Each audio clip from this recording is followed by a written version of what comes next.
Sweetie, you could also monitor the YouTube, right? The YouTube page. I'm sorry, did you say something to me just now? I said you could also monitor the YouTube page.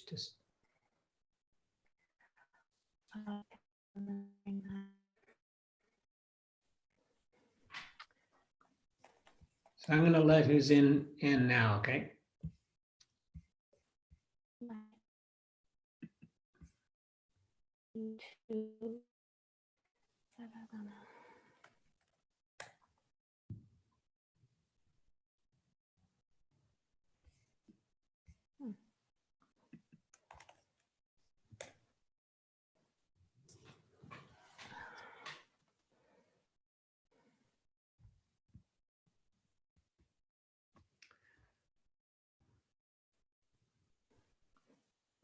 Okay. Hello, everybody.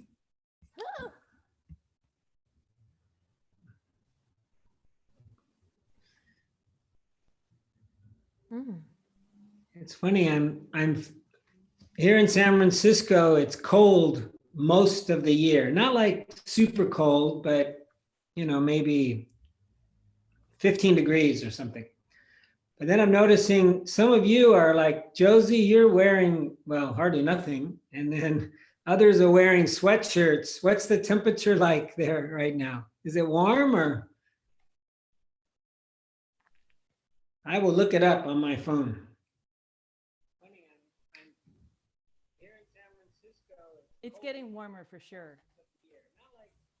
Because sometimes in May, it'll be 35, 38 degrees, right? Get very warm.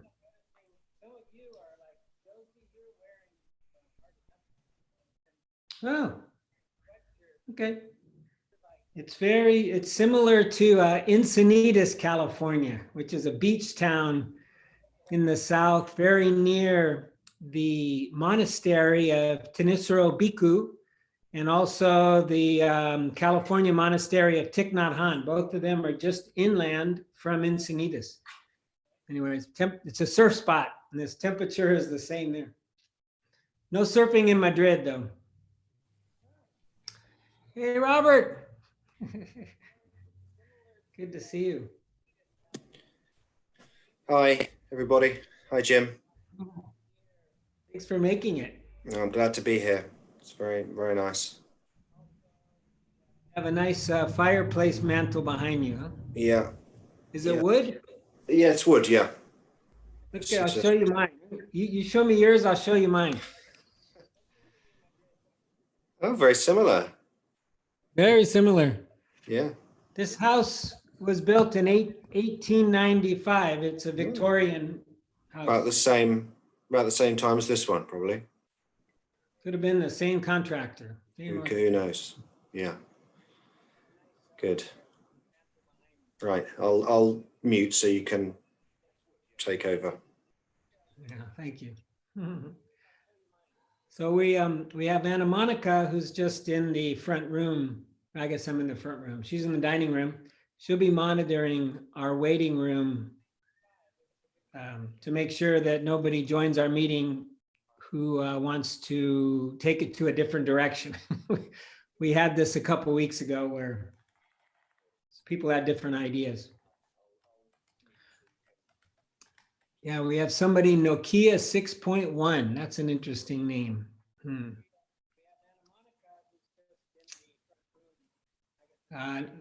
Hold on, Anna Monica. No, I do not recognize them, but I would let them in and then just track them. So Anna Monica's our door woman. She's our potera. No, it's very terrible.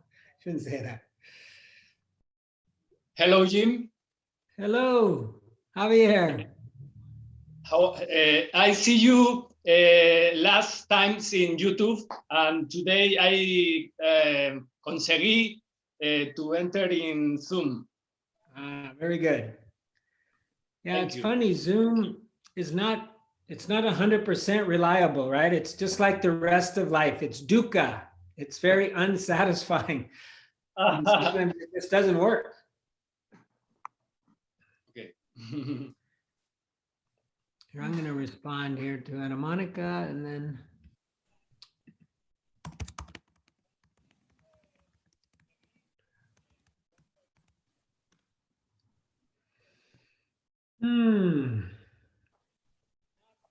Okay, well, we will, meditate. Hi, Martina, Lara, Dominique. Good to see you all.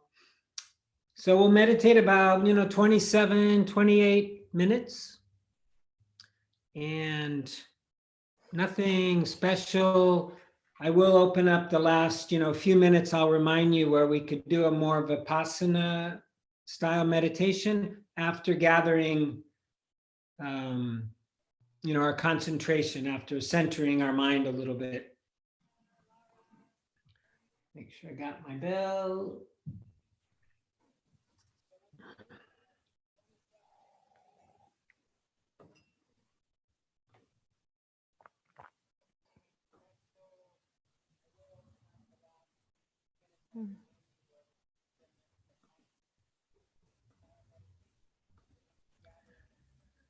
Okay, so I will put you all on mute if you're not already.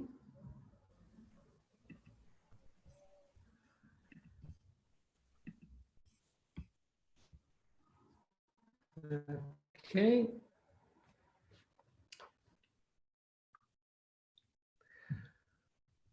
So I recommend you find a comfortable posture. A posture where you can maintain your position, your posture for, the entire 27, 28 minutes, if it's possible. And this is so that we can get to know our mind's reactions, our mind's tendencies. If you're at all like me, if I just have the slightest thought that maybe I could be more comfortable in a different position, then I'll move without even thinking about it. And this can really translate in life too, where we just react. So here we try to keep the body still to see the nature of our minds, and it does influence the mind as well, in the sense that a calm body can help calm the mind, and vice versa. So why don't we start, as we often do, with a body scan to help us arrive here into this moment.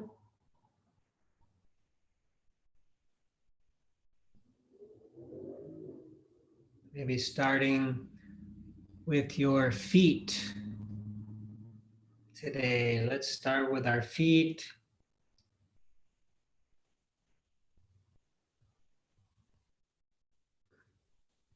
We just want to put our awareness into our feet, feel the area of our feet, noticing any sensations there.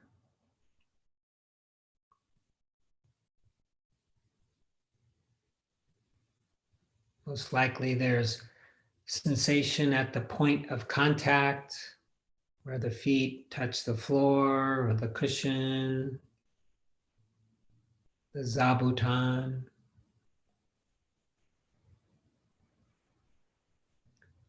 Then bringing our awareness up into the legs.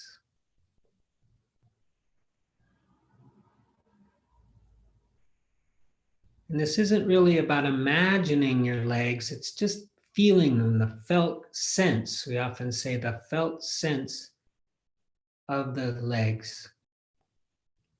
Knowing we have legs, that there are legs.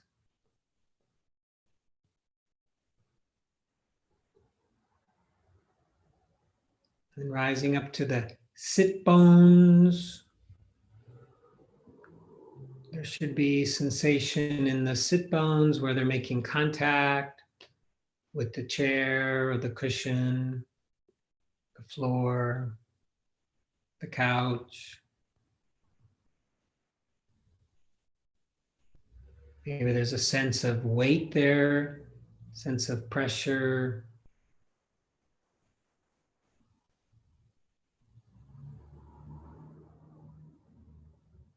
and rising up into the torso of the body, the front body.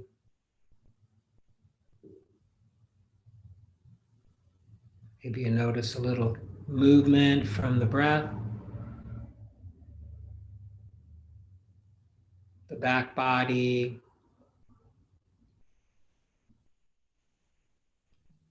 Letting go of any tension, maybe lifting your shoulders once, just let them drop.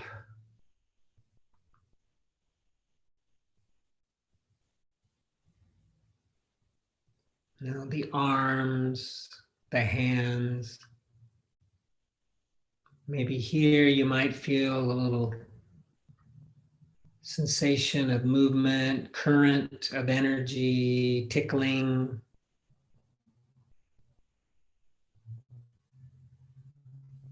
Points of contact.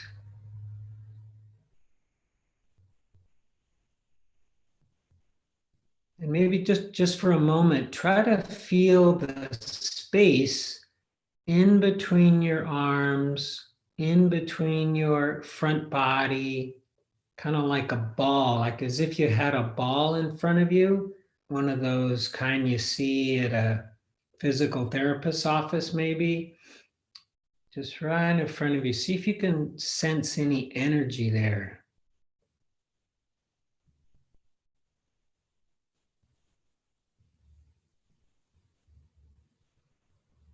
And then rising up to the head, feeling the head.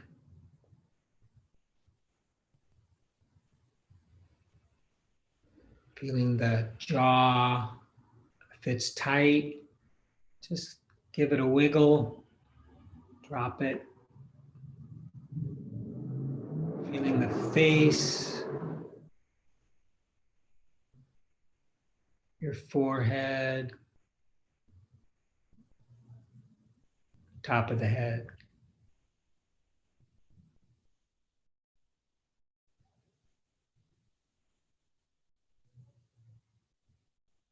And then maybe one time, imagine infusing your whole body with awareness. Try to see if you can feel your whole body at once.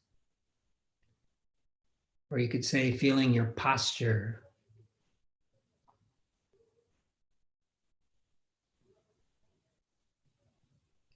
It's so important, I think, for us to be able to feel our body because this is how we experience life.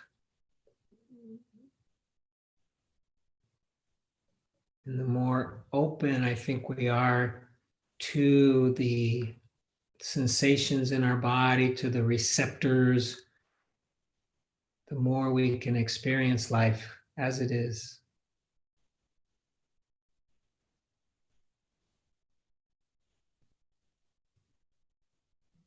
As you might often hear, we want to have an embodied presence, a presence where we are connected to, unified with our body, like yoga.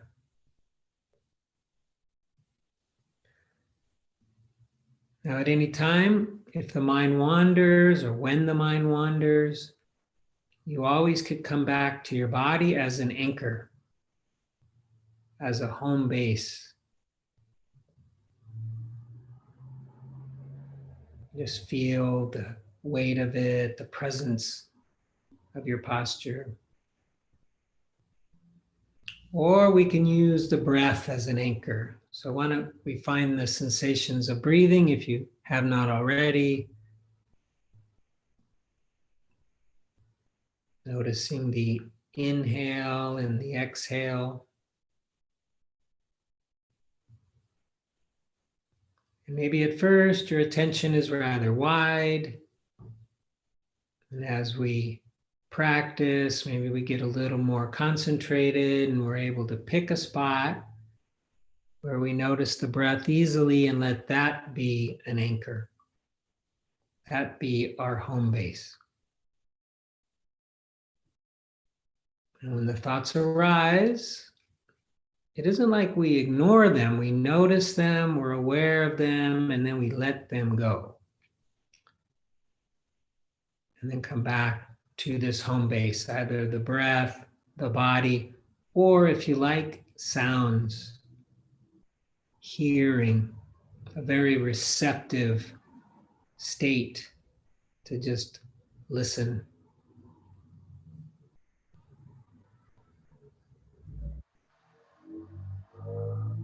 So we just pick a spot, let that be our anchor, and we practice coming back again and again with kindness, with curiosity, without judgment, without criticism. Just practicing, developing, cultivating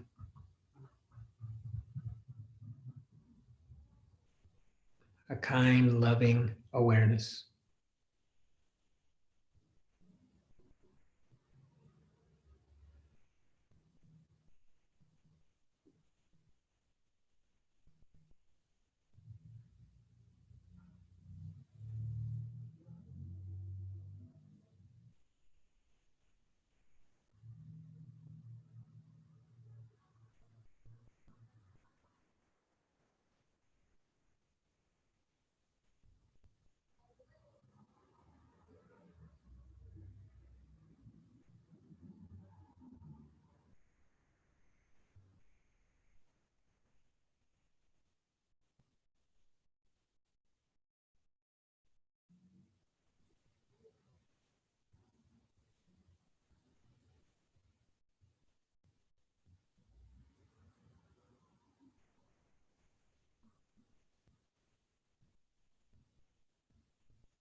If it is helpful or you have a practice of labeling, you can use simple one-word labels for your experience, tracking it, such as inhaling, exhaling, or simply in, out, if you're following the breath, or if it's the body, feeling, sensing. And when thoughts arise or when we notice there are thoughts, we can simply say thinking. And as we return to our anchor, returning.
If you are experiencing a lot of thought, maybe obsession, worry, something like that, you can return to your body, especially the torso area, the front body, and try to find any sensation that might be connected to the thought. Maybe there's some tension, some nervousness, some contraction, whatever it might be, and just try to feel that sensation, experience it, know it. And you might find that this will put a pause, at least, to the thinking. There'll be a respite of the obsession, the worry.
Now, if you'd like, for the final 5-6 minutes of our meditation today, I invite you to allow your attention to go to whatever is most obvious, and then just be aware of that.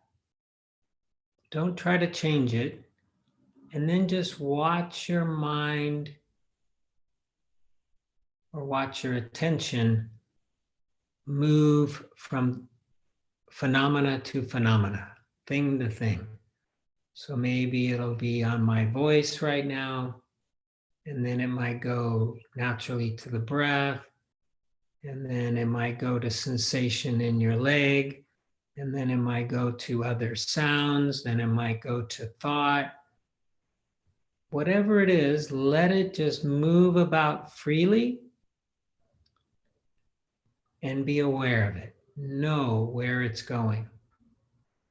without judgment, without even interpreting it, just noticing, just being aware.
And now, no matter where your attention has been, let's direct it back to the body. Reground ourselves into our physical form. So again, feeling whatever sensation might be present in the body, which could very well be different than when we started. Maybe there's some pain or body parts sleeping, tingling, numb. Just feeling these things, embracing them with our attention.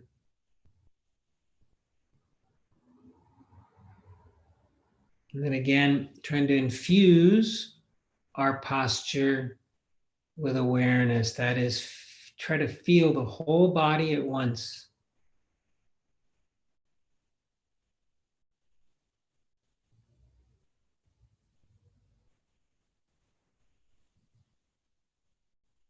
Maybe there's a little tingling or a sensation of energy flowing.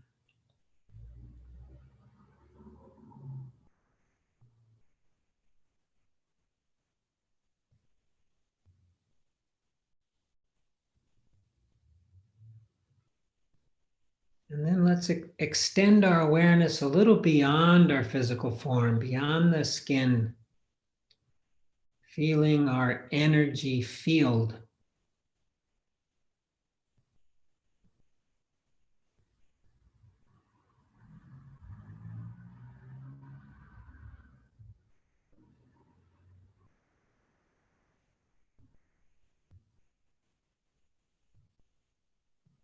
And then imagining you could extend your awareness to include everybody here on this call today, practicing, meditating, not only for the benefit of themselves and their own well-being, but the benefit of all beings.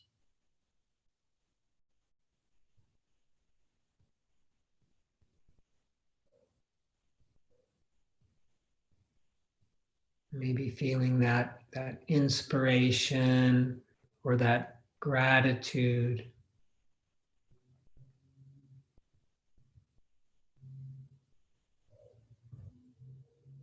And when you hear the sound of the bell, again, just being aware of what arises. Maybe there'll be a thought, a wish, an expectation. Maybe there might even be some sensations in the body. Whatever it is, we just want to notice it.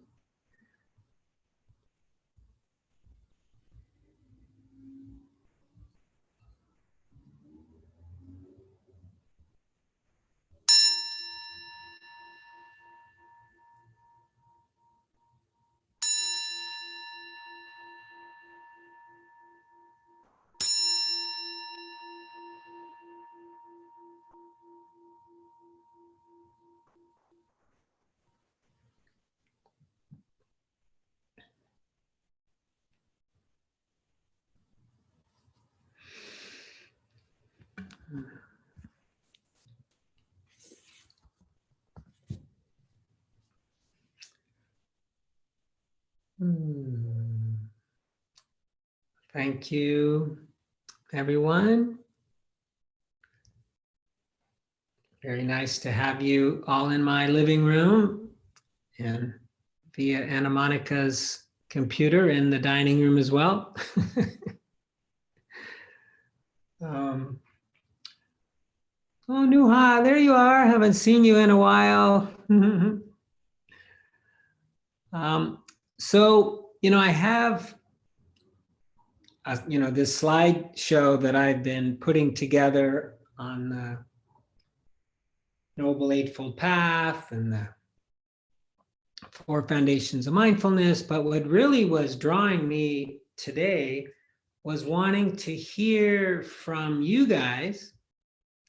And really what I was curious, because some of you have been locked down for 8 weeks and you're still smiling, many of you. So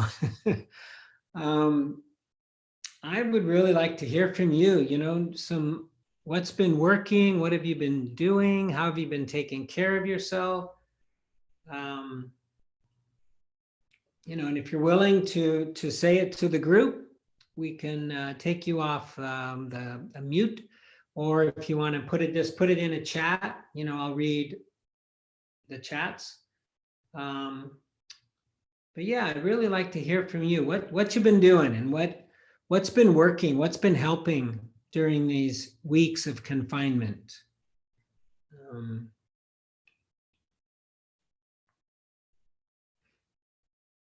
maybe why you formulate that. And I do hope there'll be some volunteers. For me, I've really noticed how the lack of choice or having less choice really has been helpful for me. My mind tends to want to plan, and it's kind of pointless to do much planning right now. Like I've hardly thought of Saladhana at all. It's like, yes, eventually I've got to put in a sink, but there's really no point to think about it because I have no idea when and if I'll be able to do anything. So that's one thing I've noticed, just making less decisions. Here we have one from Fran, working on a new album of songs. Wow, beautiful. Okay, being creative. Anna, meditating every day. Thank you, yes. That one I hope is kind of one that we're all doing, I hope. See, Carlos, gratitude practice. Carlos, are you willing to share what that looks like for you? What kind of gratitude practice do you do? You willing to say it out loud to the group? No. Yeah, so I'm very grateful for the many little and greater things that I have. So I'm very comfortable at home. I have health, even running tap water, warm water, food. There's nothing missing. I can work from home. This wonderful technology that allows me to work, but also to stay in touch with the people that I cannot see in person. So there are many little things that I'm grateful for, and that keeps my spirits up. Being grateful for it, keeping that in mind and bringing it to mind whenever I might not be as positive. Just watching and seeing. There's so many things. So yeah. So thank you also, Jim, for hosting these sessions. I'm really grateful for that as well. Well, thank you.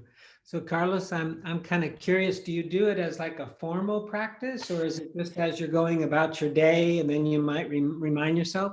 No, I'm not doing it very formally. I do try to connect it to a meditation. So I'm meditating a lot over the day and then connecting after a meditation, similar to metta or something, you can always add that. But I'm not doing it really formally. So when I did the 8-week mindfulness courses, there's a formal gratitude practice where you can keep a diary and every day note like 3 things you're grateful for or something. I'm not doing it that formally, but it's part of my life now, so that whenever I notice, or I can notice it both in the positive way, oh, this is great, this works, so I'm grateful for it, or also in the negative way, maybe I'm seeing things a bit darker or so, and then I can just stop and then say, but okay, well, maybe this isn't going as well as I would like to, but there are many other things that are, so I'm grateful for those. That's beautiful. You used at least 3 of the 4 foundations of mindfulness just in that, description. As we talked a little bit on Thursday, for those of you who are there, one of the most commonly used Buddhist quotes is, that we think and ponder upon becomes the inclination of the mind. Right? That we think and ponder upon becomes the inclination of the mind. And so, like I hear from Carlos, remembering, which also is sati. Remember that in Buddhism, the Pali word for mindfulness is sati, which really means to remember or to recall. So like he's using his mindfulness to remember all these things he's grateful for. He's inclining his mind, right? He's thinking and pondering upon the good rather than the not so good. That's beautiful, Carlos. Let's see, Nuha, for me, it's been an amazing opportunity to face my darkness. Woo, that's scary, but and work on it. How has that been going, Nuha? I'm going to put Carlos back on mute. I'm going to take you off mute if that's okay. Do you want to share a little bit about that? Yeah, of course. Since we've been home, obviously, and some of us, we've been kind of alone, and not having so many opportunities to like run away from ourselves and do something else, to just like try to forget our problems, let's say, or our shadows now. So yeah, that's why why I said what I said, because sometimes I just I must be alone, and I have nothing to do but to see myself and face myself and say, okay, you have to take responsibility for this, for that, so that's what I mean by darkness. Yeah. There are some philosophers and many great teachers who think or believe and have discovered that so much of our power is in that darkness, right? That it's a treasure. It's like a treasure trove of stuff, and yeah, to embrace it. Well, that's great. Well, good luck with that. Thank you. Let's see, Diana. Everyday yoga. I love it. Enjoying the time with my family, catching up with friends, and building better relationships with others and with myself. Diana, are you in confinement? No, I'm kidding. That sounds wonderful. Sounds like you have a very full, rich life. Where are you? I can't find you. Maybe on a different page. Oh, you don't have a picture. Maybe Deanna's on a phone. That's very good. Yeah, yoga. I've done more, and I'm not doing as much as I'd like, but I've done more yoga during the confinement. I forgot how much I love yoga, just moving my body in that way. So special. Dominique, it's an opportunity to be with me, to welcome the gift in the life for me, not for doing for others, just for me. Oh, very good. Coming back to yourself. Yeah. Yeah, it's interesting. I see this, like we had my brother, he's 2.5 years younger than me. He stayed with us for a week, so we were together. Now he's back in the desert. He's in his house in Joshua Tree, and now I'm in my house, our house in San Francisco. But for a good 5-6 days, we were together. And I'm of a type of personality where I will go to me first. I'm like, you might call me like the narcissist, right? I think about me first, take care of me first. While he has a tendency to do the opposite. He thinks of you first. And he especially has this tendency with women, and he's got like 5 girlfriends, and he's trying to juggle them all. He's trying to keep them all happy at once. And he also does a good job of keeping our mother happy. Thank God for him for that, because it's not an easy job. So it's just some people, through causes and conditions, right? Some people have a tendency to take care of myself, come back to myself, that type of thing first. Others is like, I got to take care of that person first. Neither are right or wrong. It's just, we're just different in that way.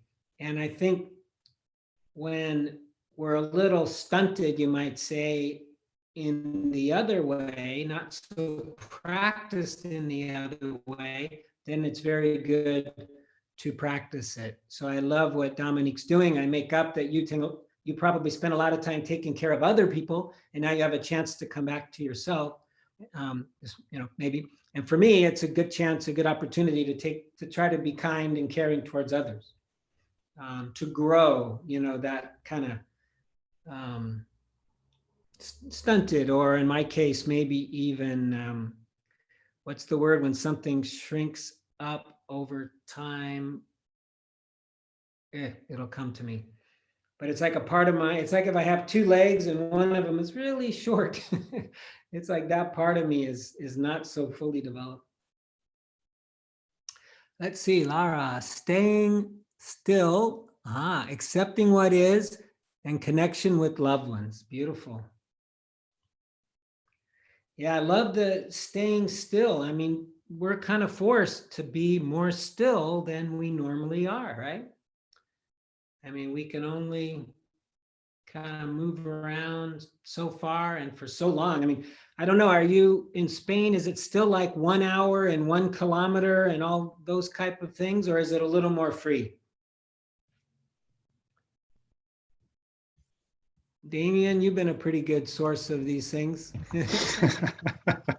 No, it's still an hour. It's still a kilometer. In Madrid, I think some of the other regions, I think, have expanded a little bit, but Madrid we're still stuck with that.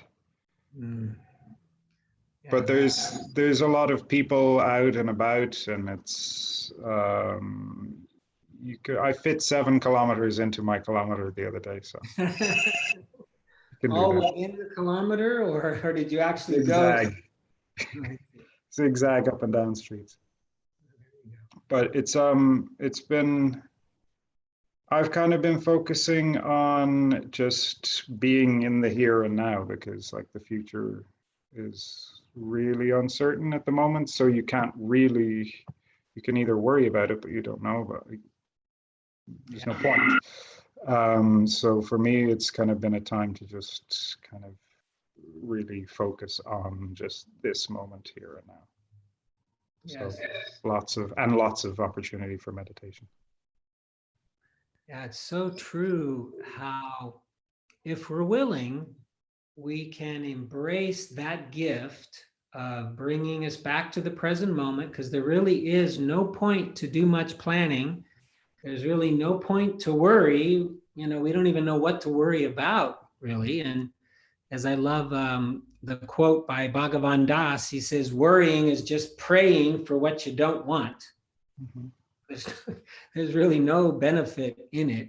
And then just keep coming back to the present moment, which is what we want to be doing anyways. I mean, that's all there really is the present moment.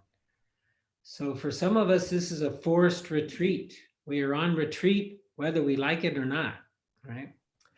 See, there was one from Denise, and can I bring it back? Yes, I want to try to do that. My lockdown sort of started in November due to an accident. Oh boy. What is helping me through this time is being able to dedicate time to the things I like to do, like cooking, catching up with my friends, meditating, reading.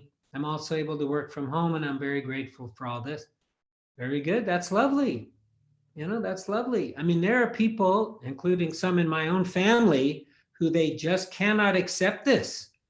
They're just fighting constantly with reality, right? I think it was an American teacher, Byron Katie, possibly, but don't quote me if it was her, but she said, when we fight with reality, we lose, but only 100% of the time. I mean, right? It's like there's reality, and then there's what we want, our wishes, our expectations, or whatever. And we can either struggle, which in Buddhism is like our second dart, the second arrow. The first arrow could be, well, we're locked inside, we're confined to our houses. We can only go 1 kilometer, 1 hour, or whatever. And then we could that's the first arrow. That's already, for some people, that's bad enough. For me, the exercise, and I go ahead, I just do it. If they arrest me, they arrest me. I'll take a bike ride.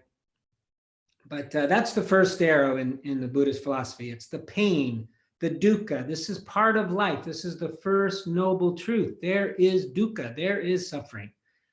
You can't change that, right? Certain things. But then we add on by wanting it to be different, not being willing to accept. I have another brother who he just thinks, look, death is a part of life, which is true. More people are going to die. He's like, so what? This isn't life, living inside. We should be able to go live free. And if we die, we die. I'm kind of like, But, he doesn't do it, but he's fighting with reality. Let's go a little bit. Another one from Carlos. And for difficult emotions, he uses the RAIN practice. Is everybody familiar with the RAIN practice? RAIN. This was invented, you might say, or first probably put in this order by Tara Brach, who I think I mentioned last week. She's an American teacher who wrote a wonderful book called Radical Acceptance. Radical Acceptance. And the RAIN, so in English, RAIN, Yuvia, right? The first one, the R, is recognizing. Recognizing. The A is accepting. The I, different interpretations of the I could be investigating. And then the N is not personalizing it, not making it about you, but recognizing that it's just something that arose. So we recognize it, we see it, we accept it, maybe we look underneath, investigate it. Other people also, for I, they might say, see, how would you word? Intimentar in English would be become intimate with it, embrace it, right? And then recognize that it's not personal. The N is not personal. That's a very nice practice. And in fact, there's a teacher there in Madrid, De Ben. De Ben is his website, D Bien. And I think he's going to be doing a workshop on RAIN in this coming week in Spanish. But he's a very nice young man. Highly recommend him. Carlos actually put him here. Thank you, Carlos. So in the chat box, Carlos has listed the RAIN, I'm sorry. Lots of thanks to Carlos for that. And then Martina has added, actually grants merit for coming up with rank. Oh, thank you, Martina. I did not know that. I did not know that. So she doesn't take, Tara doesn't take credit for it. She gives it to a Michelle McDonald. And then Carlos has added the website for Jose. Yeah, thank you. So anyone else? Oh, yes, I see that we have Javier on mute. Please, Javier.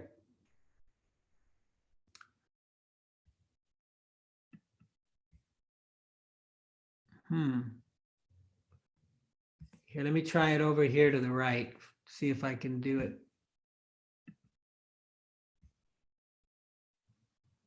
Yes, there you go. Hello. I want to say that I was studying often with Tara Brach with internet. I like a lot, and she said that the N is also means nurture, nutrient. When the last thing is to nurture yourself, to be kind with yourself. You see the pain.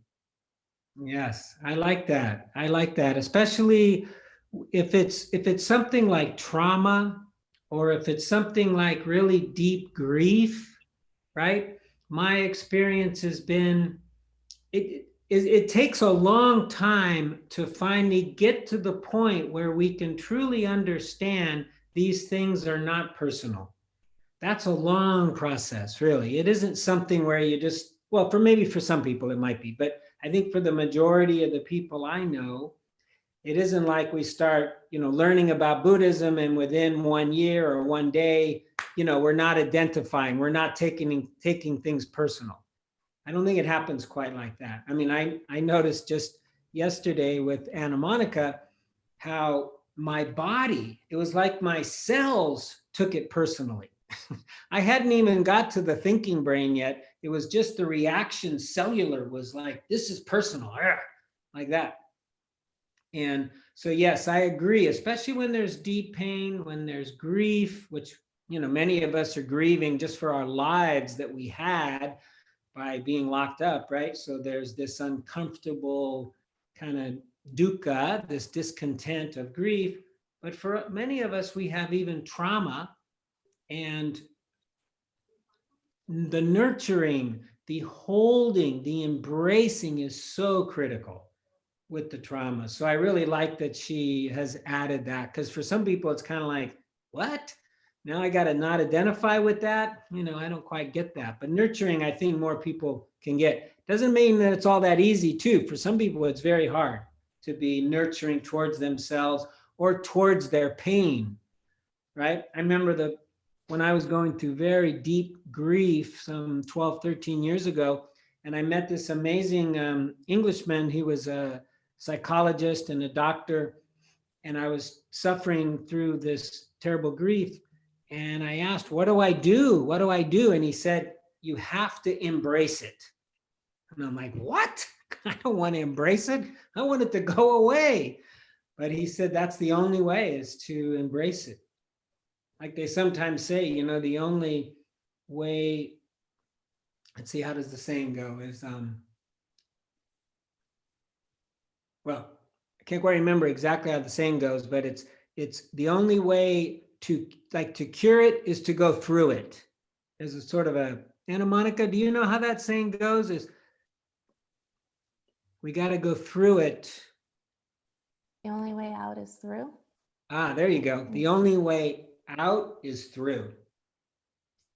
Right? We can't do a bypass. So many people try to do what you hear, a spiritual bypass, where they try to go straight to the meditation, straight to the teachings, but they ignore whatever emotional baggage they may have. Baggage is kind of a derogatory word. Emotional pain that they have. They just try to pretend it doesn't exist. Sorry, it exists in our darkness, right? It exists in our shadow. It don't go anywhere. It'll stay there. And it'll be going like, hey, look at me, take care of me. And until we do, it'll just keep doing it. And it might even do it louder and louder and louder until we finally do pay attention to it and nurture it and hold it. Yeah, thank you. Mm. Okay, I want to And watch also, the time. Sorry, Javier? yes, I want to say that I'm very happy to be in the Sangha because I was often with myself, meditating by myself with listen the meditation of Tara Brach, but not in a group. And I'm very happy to be with you and to learn the knowledge. Thank you. Well, thank you, Javier. We're happy to have you. Let's see, anyone else? Let's see, Carlos added, investigate. Yeah, a little bit more description. That's beautiful.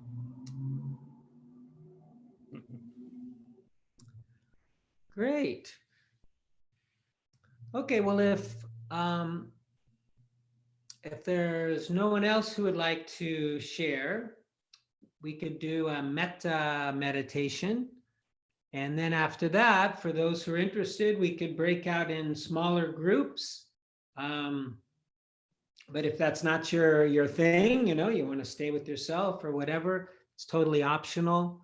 But we'll do the metta practice, and then we'll do a dedication of the merit, and then we can do the small groups. How does that? Anna Monica's out from Robert Frost's poem. The only way out is through. Oh, it's from Robert Frost. Wow, you're very, very learned there, Anna Monica. Thank you. So is there anybody who wants to share more or would do the metta meditation? I don't see any objections, so I'm assuming that is okay. Oh, Bukowski, uh-oh. He was, yeah, he was, my brother, the one who doesn't think we should lock up, he was even a bigger Bukowski fan than me, but yeah, I loved Charles Bukowski, absolutely. What matters most is how well you walk through the fire. Wow. Well, we're in the fire now. I mean, this is as fiery as it gets, apart from whether an actual fire comes in and burns down your house, right? I mean, this is tough shit. Excuse my French. I don't know why we say that. Excuse my swearing, but this is tough what we're doing. This is why we practice.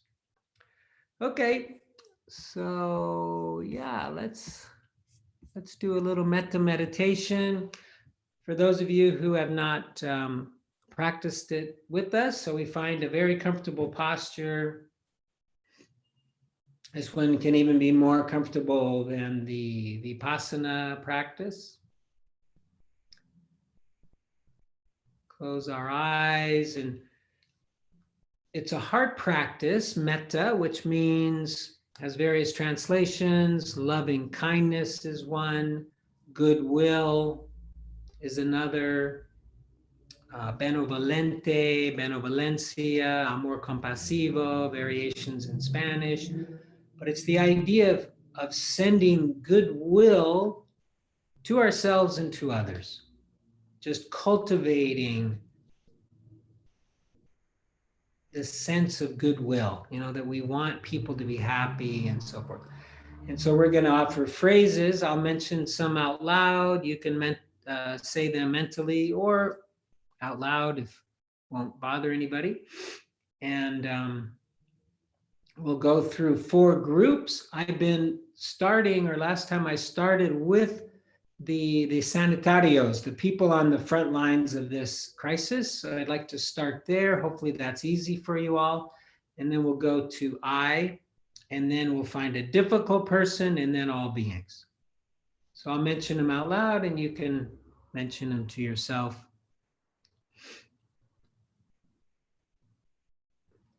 So let's bring to mind those beings, those people who have been risking their life, many of them, to save others in the hospitals, some even in the street. I read about a lady today who rescued somebody, just did what she could, but she didn't have a mask because that particular urgent care place didn't have any masks, and she died 2 weeks later. I mean, this stuff just touches me, that we will do that, right? We will sacrifice our own life to care for others. But here we're trying to re-nurture ourselves through this wonderful practice. So imagine these people, could be even delivery people, bus drivers, whoever is out there risking their life. So I'll offer metta to them. May they be healthy and well. May they be healthy and well.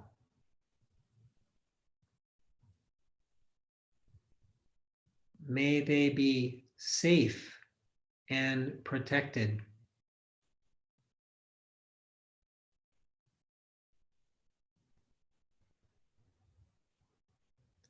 May they live with ease.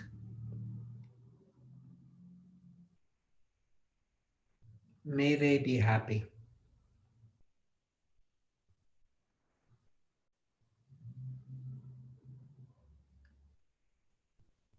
And now let's come to ourself. So we'll use the pronoun I and really trying to take it in, right? That because we deserve, and I think the Buddha even said it something like this: there's no one more deserving of happiness than you, me, us. May I be healthy and well. May I be healthy and well. May I be safe and protected.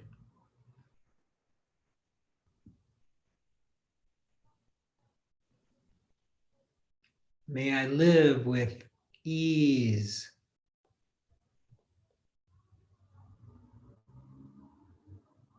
Or like Bhante Sanatha Vihari says, may I be comfortable. May I be comfortable.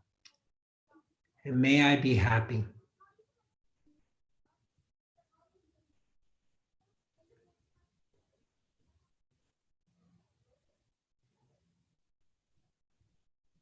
Okay, now let's bring to mind somebody who we're having some difficulty with. Maybe there's an argument between us, a disagreement that still is unresolved, unfinished. Maybe there's some hurt that we have. Or maybe it's somebody who just is struggling with accepting things as they are, and they're making their own life miserable and everybody else's life miserable. Some examples. So try to remember, recall person like this, and let's send metta to them. And I'm going to use the second pronoun, you. May you be healthy and well.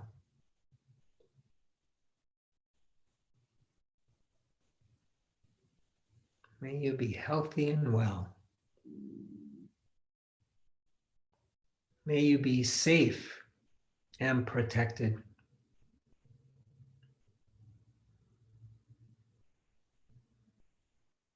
May you live with ease.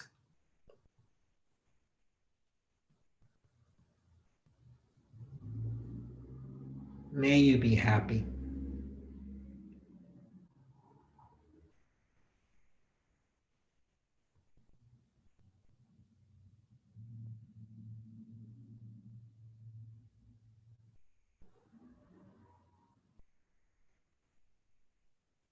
Just feeling what that was like.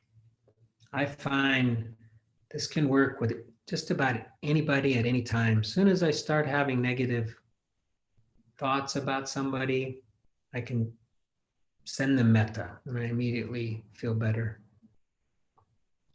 So now we'll do all beings. All beings without exceptions in all directions. May all beings be healthy and well.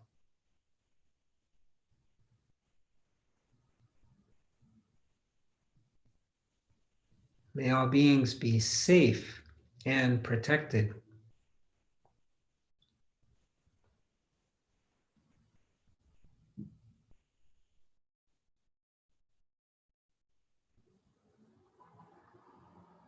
May all beings live with ease.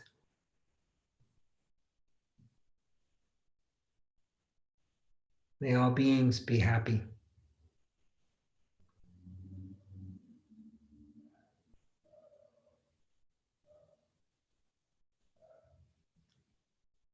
And finally, we will dedicate the merit, the fruit, the benefit of our practice, of our Sangha, our community, of the teachings, not only the teachings of the Buddha from 2,600 years ago, but the teachings of the 21st century from teachers like Tara Brach.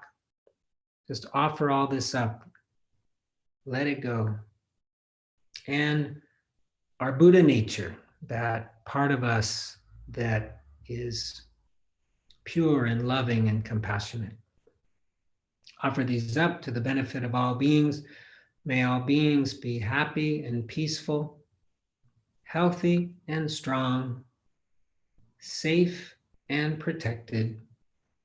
May all beings be free from suffering and the causes of suffering, free from war, violence, discrimination, and free from coronavirus. And may all beings find their path towards the end of suffering. May all beings be free.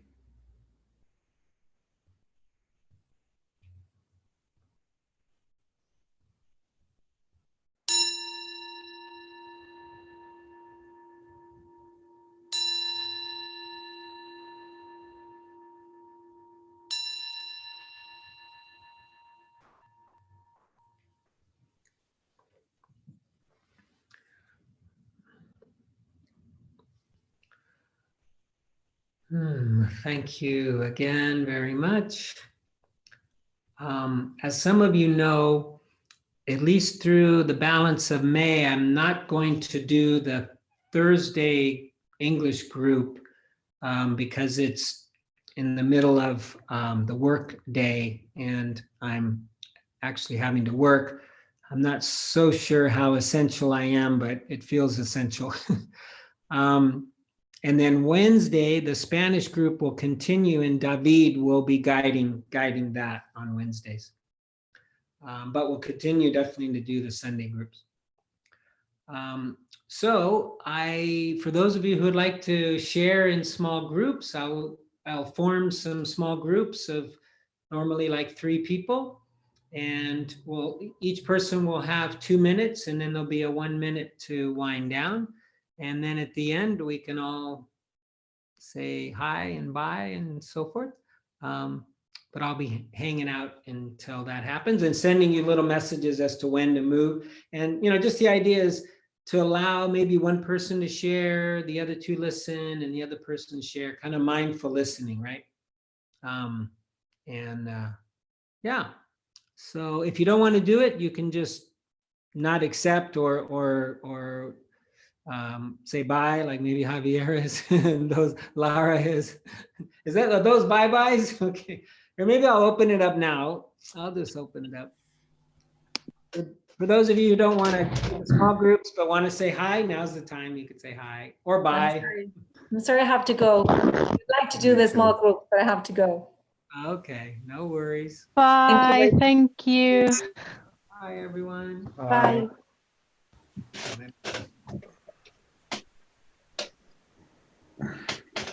I'll try these little small groups, see who's left over.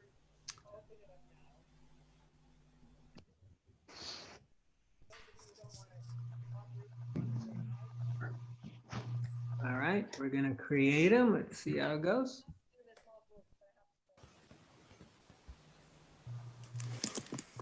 Jim, do you want to stop YouTube? Oh yeah, thank you.